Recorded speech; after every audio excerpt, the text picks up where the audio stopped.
Salut et bienvenue dans cette vidéo dans laquelle on va analyser le marché du Forex. Donc on va simplement analyser les différentes paires pour pouvoir mieux trader durant la semaine. Donc avant ça, je t'affiche simplement les différentes nouvelles qu'on aura pendant la semaine et on va de suite commencer par l'analyse technique et par le cours euro-dollar. Donc sur le cours euro-dollar, ce qu'on peut dire c'est que on semble toujours être dans la tendance baissière.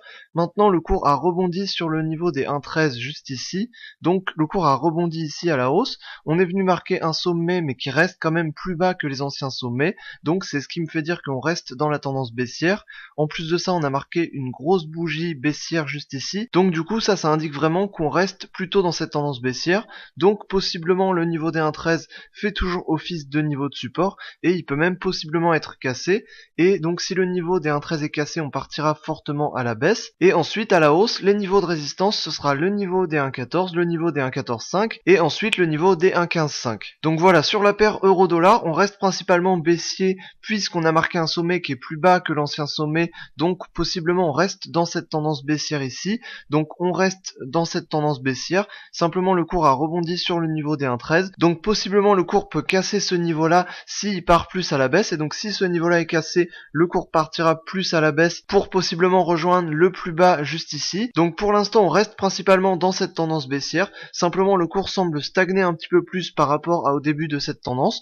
Donc on va voir, mais on reste quand même plutôt globalement dans une tendance qui est plutôt baissière sur le cours euro-dollar. Ensuite sur le cours GBP-USD, donc on voit que le cours a baissé depuis la semaine dernière, donc on est toujours dans une tendance qui est plutôt baissière sur ce cours.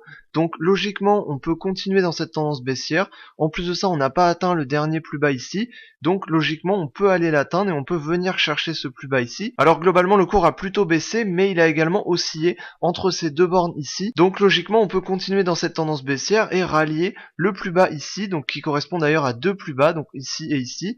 Donc ce serait assez logique que le cours rejoigne ce niveau ici à la baisse, et ensuite si ce niveau est cassé à la baisse, dans ce cas là on partira plus à la baisse, et ensuite si le cours rebondit dessus, dans ce cas là on envisagera peut-être de passer dans une tendance haussière. Donc voilà, pour l'instant on reste plutôt dans une tendance baissière sur le cours GBP-USD, même si cette tendance baissière commence à stagner petit à petit, donc ce serait possible qu'on ratteigne les derniers creux qui ont été marqués ici et ici. Donc juste ici, ce serait largement possible que le cours rejoigne ce niveau ici, et ensuite à voir si le cours casse ce niveau, ou alors si le cours rebondit sur ce niveau. Donc pour l'instant, on conserve quand même la tendance baissière sur cette paire, même si elle commence à être de moins en moins forte, puisque petit à petit, le cours stagne de plus en plus. Ensuite sur le cours USD-Yen, donc dollar américain face au yen japonais, donc ce qu'on peut dire c'est que le cours a testé la droite de tendance ici et a globalement testé la tendance haussière. Donc dans ce cas-là, ce qu'on cherchait à savoir c'était si le cours allait rester dans cette tendance haussière ou alors si le cours allait casser la tendance haussière pour possiblement passer dans une tendance baissière.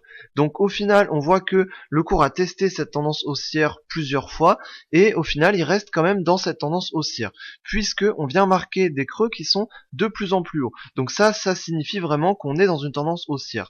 Donc logiquement, du coup, si on est dans une tendance haussière, la tendance haussière peut continuer. Donc si la tendance haussière continue, dans ce cas-là, on peut venir rejoindre le plus haut ici à 114,5. Donc le cours a rebondi plusieurs fois sur le niveau des 112, ensuite il est monté pour venir rebondir sur le niveau des 112,5, et ensuite là on passe possiblement dans une tendance haussière. Donc on peut s'attendre à quoi? On peut s'attendre à une correction possible pour possiblement repartir dans une tendance haussière qui va être plus forte. Donc si une correction a lieu, elle peut très bien avoir lieu sur le niveau des 113 qui est un niveau de support et de résistance important et sur le niveau des 112,8. Donc voilà, sur cette paire on s'attend principalement à une possible correction qui peut être forte ou légère pour pouvoir ensuite repartir de manière plus forte dans une tendance haussière pour venir atteindre comme objectif final l'objectif des 114,5 et avant ça l'objectif des 114. Donc si on part à la hausse, ce sera les deux objectifs. Ensuite sur le cours USD-CAD, donc dollar américain face au dollar canadien, donc ce qu'on peut dire c'est que on est toujours dans une tendance haussière, donc le cours a continué à monter, il est resté dans cette tendance haussière qu'on avait déjà définie. Donc par contre maintenant on peut voir que le cours a rebondi aussi sur une résistance importante, donc ça veut dire que la tendance haussière s'affaiblit, mais pas forcément qu'elle s'affaiblit fortement, mais simplement qu'on est face à un obstacle dans la tendance. Donc cet obstacle, soit il va être franchi par la tendance, soit la tendance va se retourner. Donc logiquement si la tendance haussière continue, cet obstacle de résistance donc sera franchi à la hausse, et donc donc si cet obstacle est franchi à la hausse, dans ce cas-là, le cours partira encore plus à la hausse. Donc pour l'instant, on peut s'attendre simplement à une correction donc sur le niveau des 1,33 pour possiblement venir tester la résistance oblique donc de la droite de tendance ici et venir tester le niveau des 1,32,5 pour possiblement repartir encore plus à la hausse, casser le niveau des 1,33 et ensuite donc partir dans une tendance haussière qui va être encore plus forte. Donc pour l'instant, on est sur cette résistance actuellement. Donc le cours a rebondi plusieurs fois dessus avec toutes ces mèches ici. Donc le cours reste toujours sous la résistance des 1,33, mais si cette résistance est franchie, dans ce cas-là, on partira encore plus à la hausse. Et si le cours rebondit une fois de plus dessus, on viendra simplement marquer une correction sur cette droite de tendance ici. Ensuite, le cours repartira dans la tendance haussière si bien sûr il reste dans cette tendance haussière. Voilà, donc sur la paire USD-CAD, on reste principalement haussier. Tant que la tendance haussière est conservée, on reste principalement haussier. Ensuite, sur l'AUD-USD, donc dollar australien face au dollar américain, donc ce qu'on peut dire, c'est que on semble vraiment confirmer de plus en plus la tendance haussière.